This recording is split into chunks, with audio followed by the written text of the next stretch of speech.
Hello, and welcome to Introduction to Visual Scene Displays. I'm looking forward to talking you through a little bit about what a visual scene display is, the history to the approach, who might use visual scene displays, the important components of visual scene displays, and then I'm going to use Seen and Heard Pro, which is an app which we make, so just as a disclaimer, to show you how visual scenes are made using an actual app. And then we're going to finish with an example of 25 different ways that you can use visual scene displays with people that you work with. So thank you for joining us, and let's get started.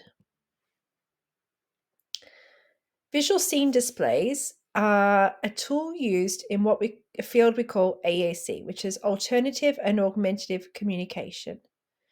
And AAC is a way of supporting people who have little or no speech, sometimes or all the times, to communicate in a way that works for them, and in addition to however they communicate themselves. And visual scene displays specifically utilize images or photos that represent real life environments or scenes. Whereas other AAC is often involving symbols or icons, visual scene displays instead allows users to communicate by selecting or pointing to various elements within that scene or photo to help them convey their thoughts, needs, or desires.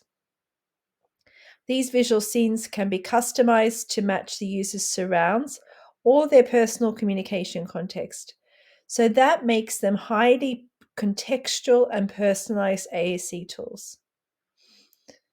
Some people find a visual scene displays particularly beneficial because they provide the context of familiar scenes rather than what may be considered more abstract symbols or words.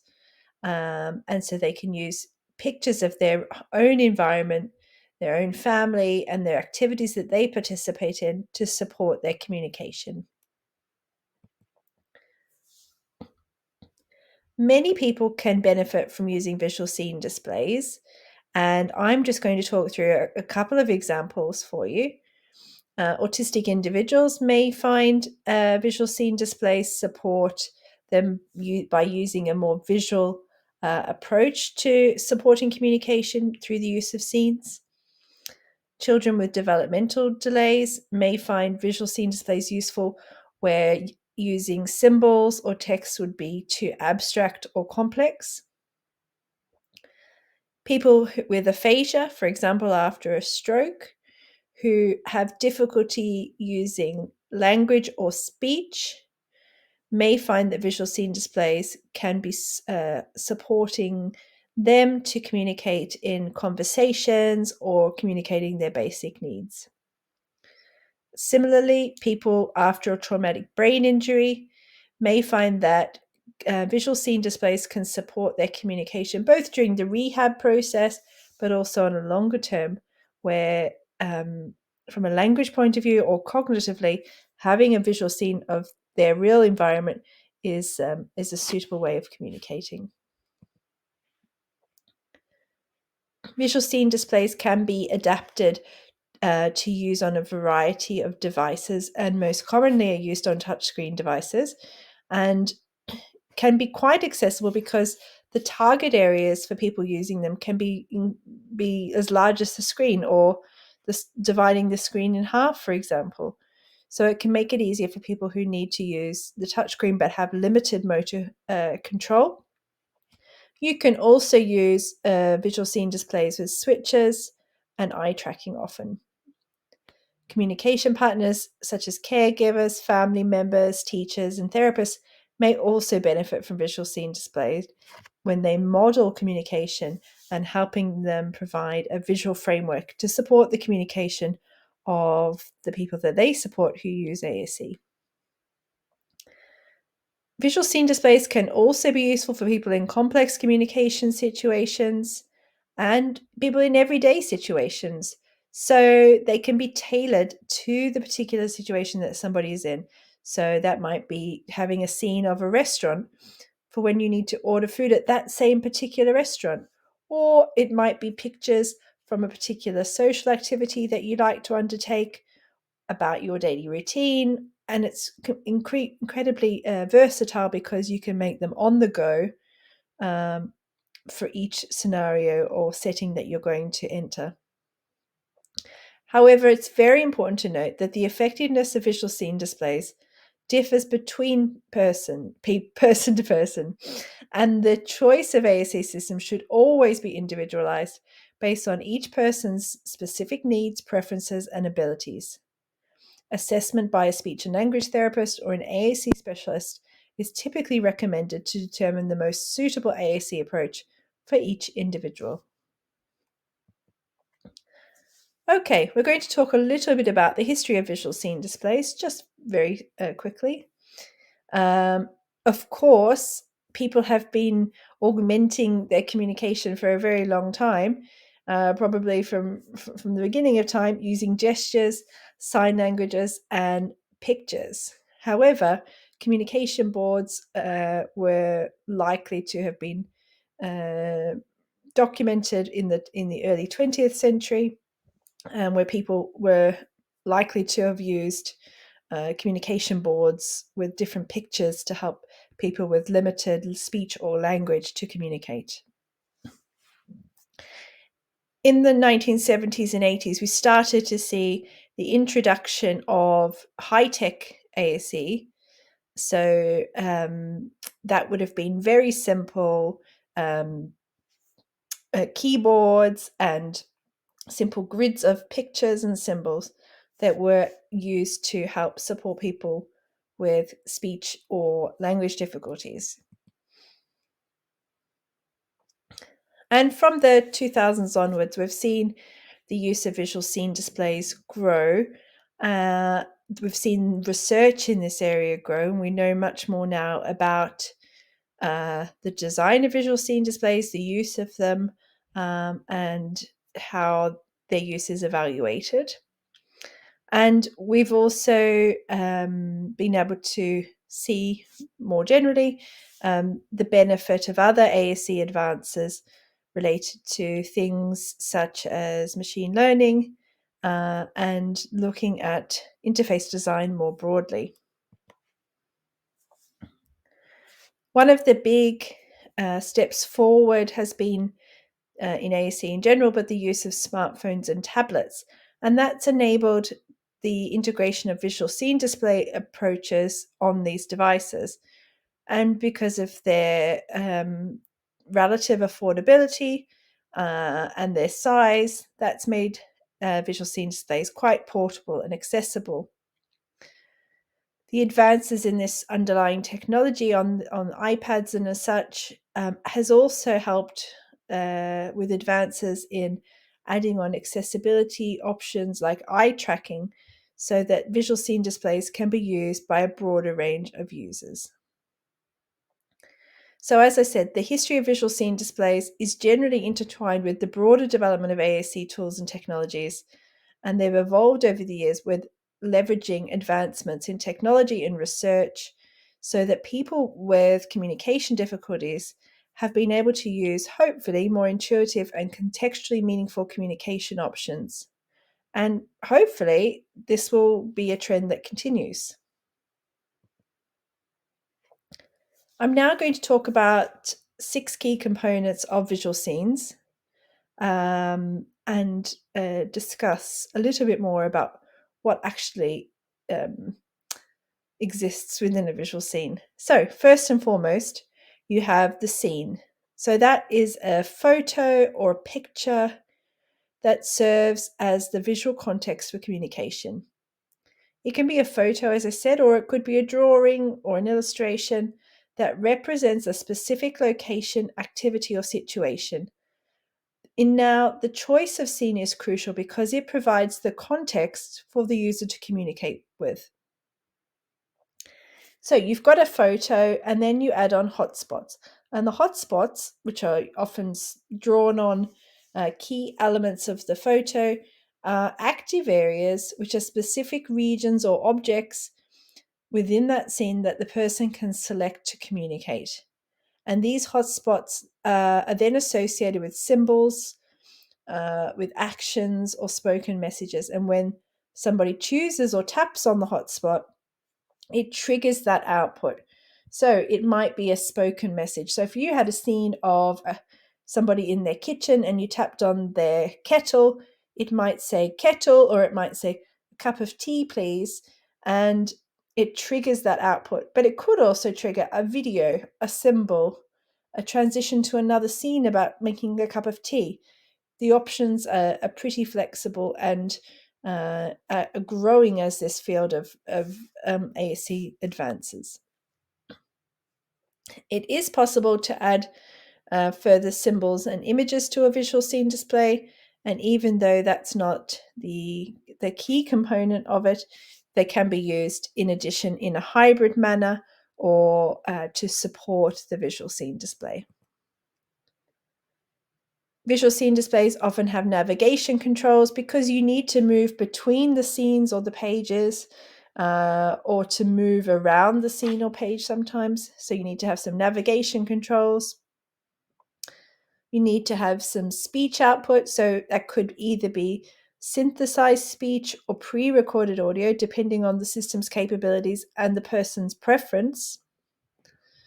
And then a range of accessibility features. So that could help the person who could have a range of motor or cognitive abilities or sensory needs to use the app. And that can include switch access, eye tracking, and other alternative input methods so that people are able to use it either directly or indirectly. Let's take a look now at what a visual scene itself should be. What should be the composition and the content of the scene? So, as I said, this is typically photos. They can be illustrations, but typically they're photos. And where possible, they should be familiar environments that depict everyday environments that the user interacts with regularly. For example, the person's home, school, workplace, or their favorite places to go. It needs to be relevant and meaningful. It can include activities and routines to help the person express their preferences or needs or engage in these activities. So it might be things like eating, playing, dressing, or engaging in other leisure activities. Scenes can be of social interactions with family members, friends, caregivers, and to be used as a means and a support for communication. And they can be community locations. So it could be a shop, a restaurant, a library, public transportation, all used to aid in expressing preferences, making choices, or requesting assistance, for example. Here are some top tips for selecting a suitable visual scene display photo. The choice of the photos should be made with consideration to the user's age and developmental stage. So they should be age appropriate content and engage the user's interests. They should pay attention to cultural and diversity considerations. They should respect the user's cultural backgrounds, beliefs, and values. On a practical front, the photo should be clear, well lit, and easily distinguishable. If you could tidy up some of the clutter or crop the image to avoid making them too complex, that would be a good idea.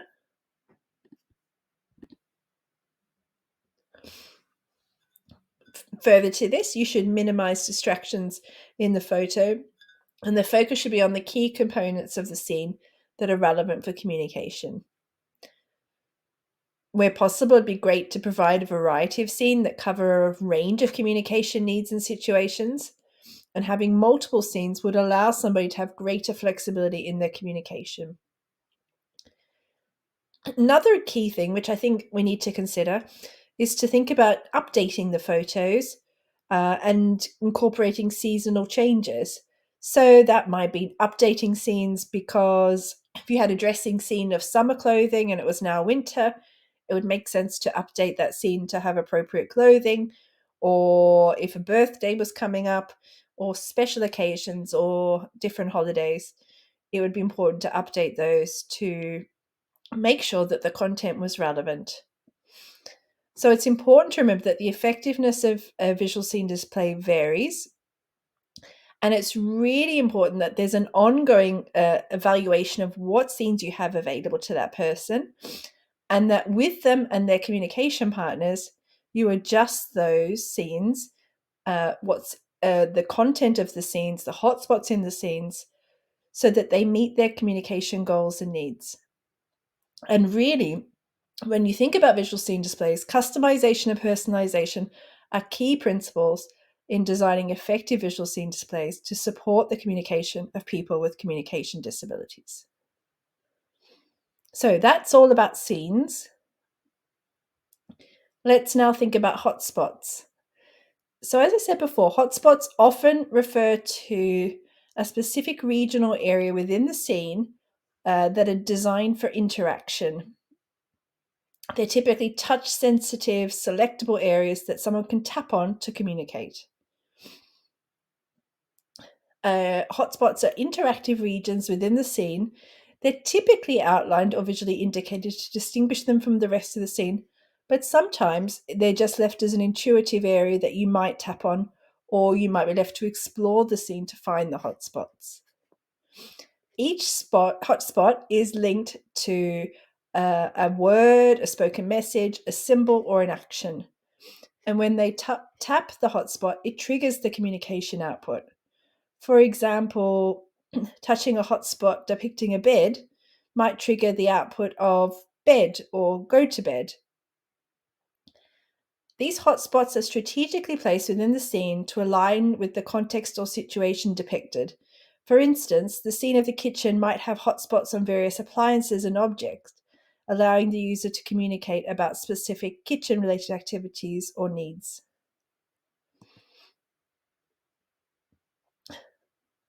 Visual scene displays are highly customizable by nature, and so hotspots need to be tailored to the individual's communication needs. Users, caregivers, or educators can add, edit, and remove hotspots as needed to match the user's preferences and evolving communication requirements. To enhance usability, hotspots may include visual cues such as labels, text, or icons that provide information about the associated symbol or action. And this can help users identify and select the desired hotspot. Now, you can have more dynamic interactions, enabling users to engage with hotspots that trigger animations, videos, or other multimedia elements. But overall, hotspots are a functional component of a visual scene display and facilitate interactive and contextually meaningful communication for individuals with communication disabilities. By selecting or activating hotspots within scenes, users can hopefully express their thoughts, needs, and desires in a way that aligns with their surroundings and that particular activity. So, where should you add a hotspot? The placement of hotspots in a visual scene display should be carefully considered to ensure that it supports the communication of the person using it. The location will depend on the context and the user's needs, but some general ideas are contextual relevance. Hotspots should align with the context of the scene. They should be placed in locations or objects that are relevant to that activity. So back to the kitchen example, you might put them on appliances, utensils, food items, but it can also be placed on frequently used items or things that you know that the person often wants to communicate about. Very, very importantly, you should consider the user's preferences and communication needs. They should be based on what's most meaningful and relevant to each user. And you should really consult with the user and their caregivers to determine their specific priorities. It's also important to remember that hotspots are easily accessible to the user. They should be placed where the individual can comfortably reach or interact with them, and to take into consideration their specific motor skills and any other assistive technology needs that they have. Where possible, you would likely have hotspots to be visually distinguishable from the scene. Now, that doesn't mean they need to be outlined, labeled, or visually highlighted, but it is helpful for many users. In general, the principle is that users should be able to quickly identify and select hotspots. There should be a relatively logical layout, and they should be organized consistently. This helps users predict where to find hotspots on various photos. It's important to continuously gather input from the user and their communication partners. Test the placement of hotspots to ensure they meet their needs. Be open to making adjustments based on their feedback. Okay, we're moving on to the next section. I'm now going to talk to you about using visual scene displays with a particular app, and that app is Seen and Heard Pro. Right, this is Seen and Heard Pro. So as you can see in this example, it's an app on an iPad. And we've used a photo, let's say of this lady's kitchen, and added hotspots on the items that are relevant to her to communicate about, the mug and her medication. When she taps on those hotspots, in this case, a spoken message will play either for her to ask questions perhaps about her medication or comment on those aspects of her routine. Once you take a photo using Seen and Heard Pro, or use a photo already on your iPad or Android device, you can draw hotspots on the photo using your finger to trace around where you want it to be, and they become the hotspots. You can then record audio messages to be spoken when those hotspots are triggered or accessed, or you can link it to another scene. You can link it to a video, and you can add labels to them as well. In the advanced editing options for Seen and Heard Pro, you can also add in the transition to literacy feature. You can add in text to speech or a spoken message, whatever your preference is. You can add in edited videos and so on. Seen and Heard also offers a visual timetable where you can schedule the scenes for the time of the day within the week where it makes sense for those scenes to be accessed. You can also make video visual scene displays. Video visual scene displays are different from visual scene displays using a static photo because you use a video and then add the scenes within the video. So you pause the video at the point in time where you want the scene to be added. And then that scene acts just like any other scene from Seen and Heard Pro. And you can tap on hotspots. And then when you're ready, you can press play again and the video continues on. As I said, you can link from one scene to another, so you can create a sequence of events in order. You can add videos to a hotspot. So if you had, for example, a baking scene, you could add a video of how to mix or how to crack an egg. And you can organize your scenes in folders for easy access and for a simple way to find where you've saved each scene. So that's a little bit about Seen and Heard Pro, and we're going to move on to 25 ways to use visual scene displays. Pop! So the first example of a way to use a visual scene display, and again, we're using Seen and Heard Pro to give you an example of how it works, is you can teach cause and effect. I created this scene very simply by creating two scenes and linking them together. So I had the first scene of the whole bubbles and then created a big hotspot around it, and then added the actions to that hotspot of linking to a new scene, which was the second bubble scene, and the spoken message I had, which was pop. Pop. So that's idea 1. Idea 2, you can create communication books. In Seen and Heard Pro, we allow you to choose a number of scenes that you want to assemble. That it doesn't matter which folder they come from, so you can choose scenes from any folder and compile them, and then you're able to print them out or share them. The third activity is you can create an activity choice board. So in Seen and Heard Pro, you can make single page scenes, but you can also assemble content in a grid format, and you can have a 2x2 grid or a 4x4 grid. It doesn't really matter.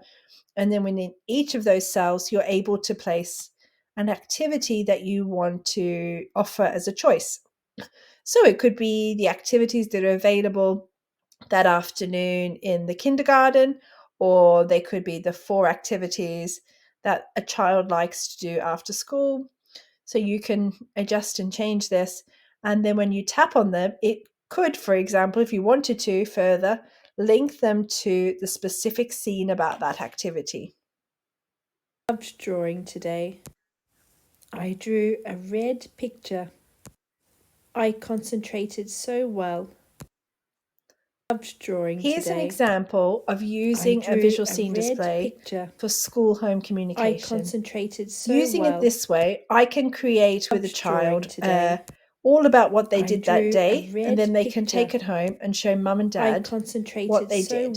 So this might replace a written description or just photos. And you can build these scenes with the child, and they decide what it is that they want to take home and share as a story or as a conversation starter with their parents. I concentrate Barney to the beach. He used to love running into the waves to catch his ball. It was always chilly, and he'd need a good dry off before he got back in the car afterwards.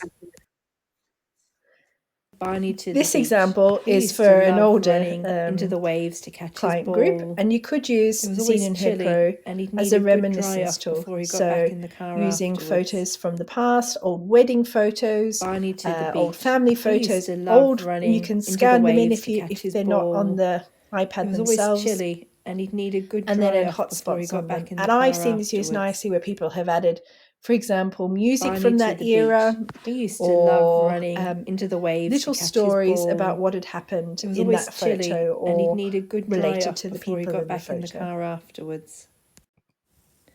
This is my great-grandson. He's 4 years old. Here are my 2 granddaughters, Lily and Jennifer. This is my son Tom. He looks after the farm now. This is my great-grandson. He's 4 years old.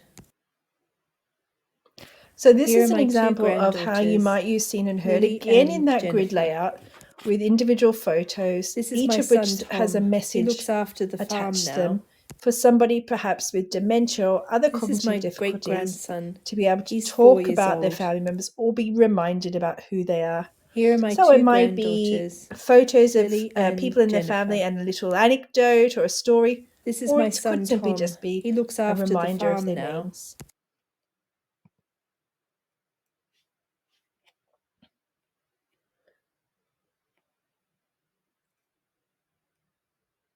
Check the label for each plant.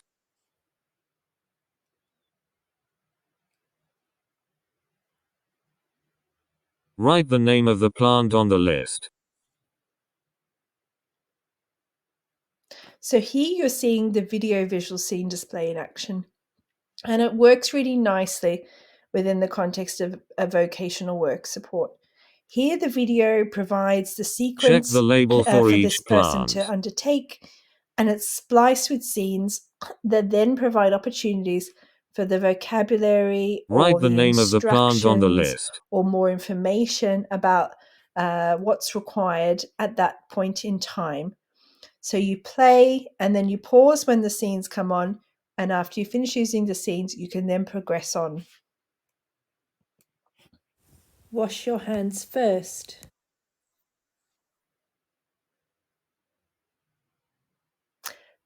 This is a really Wash your simple hands example of first. linking scenes again. So you're able to put together steps in a sequence. So it could be brushing your Wash your teeth hands or first. getting dressed. It could be anything. And by using multiple scenes that are linked, you can move through and work on Wash those your hands skills first. in the sequence. Hello, my name is Rebecca. Nice to meet you. This is a really simple idea, and all you would do is maybe choose a very large image. It could be a photo. In this case, I've used Hello, an my name is illustration, Rebecca. and Nice I've to added meet a you. hotspot which takes up the majority of the screen. I could make it even bigger if I wanted to. And all I would do is tap on that and have a message come out. Hello, So it my acts name is like Rebecca. Nice some of to those meet really you. big switches you might have seen. So I can just tap on, like I would tap on that, and it would give us an introduction, for example, to me, or a single word, or Hello, my name is Rebecca. Nice a to message to meet you. participate in whatever activity was going on. So it's using it as a big giant switch, really. I can use visual scene display anywhere. And remember, it's really about those meaningful personal context. This is an example where you could be using it at home. And the idea of making it on the fly or as you go is key here. So you take the photo and then create the scene to use in the minutes afterwards, potentially. So you could be taking it of the pizza and of the family watching the football game, ready to go, so that the vocabulary is very meaningful and contextually relevant. This is a photo visual scene display. So, and the idea really would be that you take it and use it as quickly as you could. You might then not need it again, but you might keep it on your device because it might be something that you want to talk about again later. You might have enjoyed it so much that you want access to that vocabulary again.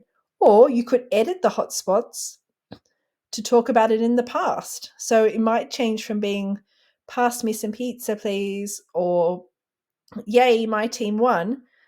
And it might change to be in the past tense of I love pizza. When are we having pizza again next? So it can change and alter, if that makes sense.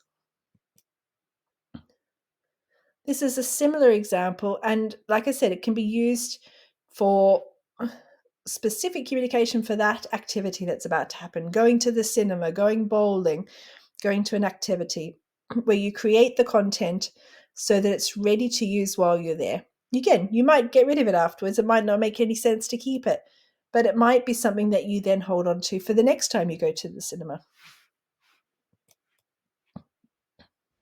P. O. P. Pop.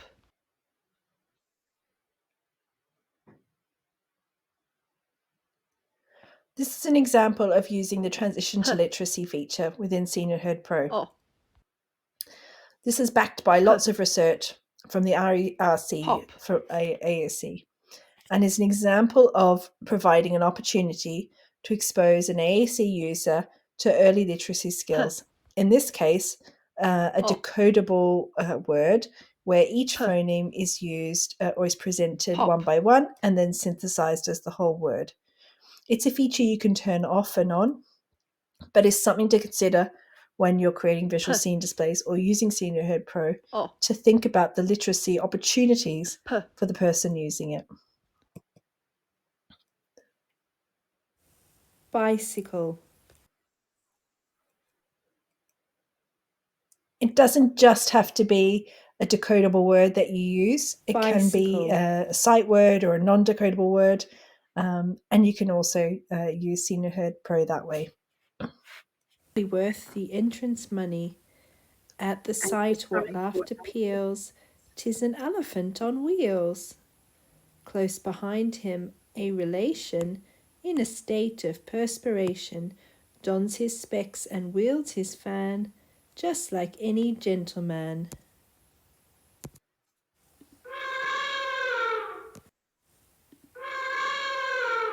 worth the A really entrance lovely money. idea for At the using visual sight scene what displays laughter is for peals, shared reading 'tis an activities, where the elephant on scene this time's wheels. not a photo at all. Close In fact, behind it's a him, picture from a book. relation, And I in a can add state hotspots of on some of the really perspiration, lovely interactive dons his components in the specs book, and like the wields his elephants fan, in this just like picture. any gentleman.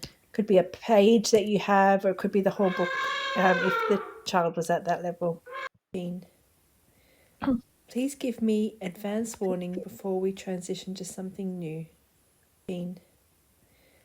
Please give me This is a different sort of example, and visual scene displays or Seniorhood Pro can be used as a way of the person who uses the app telling others about them, about their care needs, Please give me about their routine, their preferences, and so on. Something new. It could also be used, again with a grid, to make decisions, a bit more like a traditional symbol-based communication. So I could put all the snacks that were available to choose from, and the person could tap on what they wanted, and that could, that can be using symbols. It doesn't need to be a photo in Seniorhood Pro. You do have that flexibility. I can also create a grid to talk about my favorite things. So I could have the individual scenes then act as sub-scenes in a grid format and arrange them so that I can talk about my hobbies or my favorite things or what I've done that weekend. Again, it's pretty flexible. J'aime le café. Bonjour. J'aime le café. Bonjour. Seniorhood Pro enables you to record the audio. So by Bonjour. that feature, it really enables it to be a multilingual communication aid. So I can record in any language that the patient wants to have a scene set up in. And I can also type and use the text-to-speech in any of the languages that the iPad supports as well. So that really helps in creating multilingual communication supports.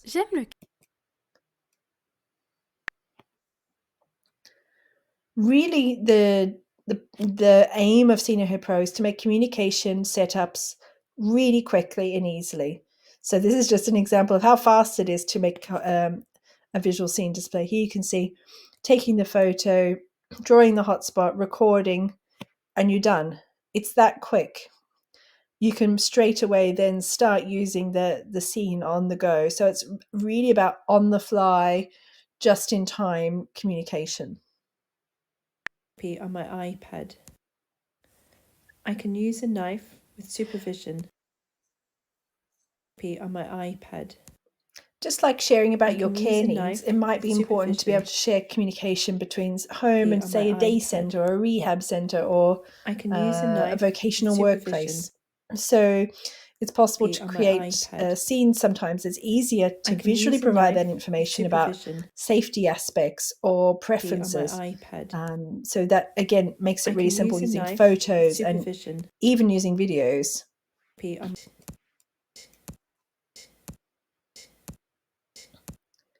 It's very, very simple, therefore, to create seasonal content because it's so quick and easy. I could just take a photo of the pumpkin, or it could be a picture once I'm dressed and ready to go out trick-or-treating, to take that photo and then be ready to have that content ready to go. I can also quickly set up a board to support, participation in a board game or another type of game with all of the vocabulary that I might need about roll the dice or next or well done, yay, I won. All of those things can be made super, super quickly. And the final example is for use in the community. So again, it could be taking a photo of your local supermarket or your local coffee shop. You can reuse those scenes over and over if you're ordering the same things or you're going to buy similar groceries. It's super simple to go and take a photo and then add those hotspots. So those are just some fun examples and hopefully useful ideas for how to use Seniorhood Pro as a visual scene display with your patient group. If you have any questions, please get in contact with us and we'll be happy to help.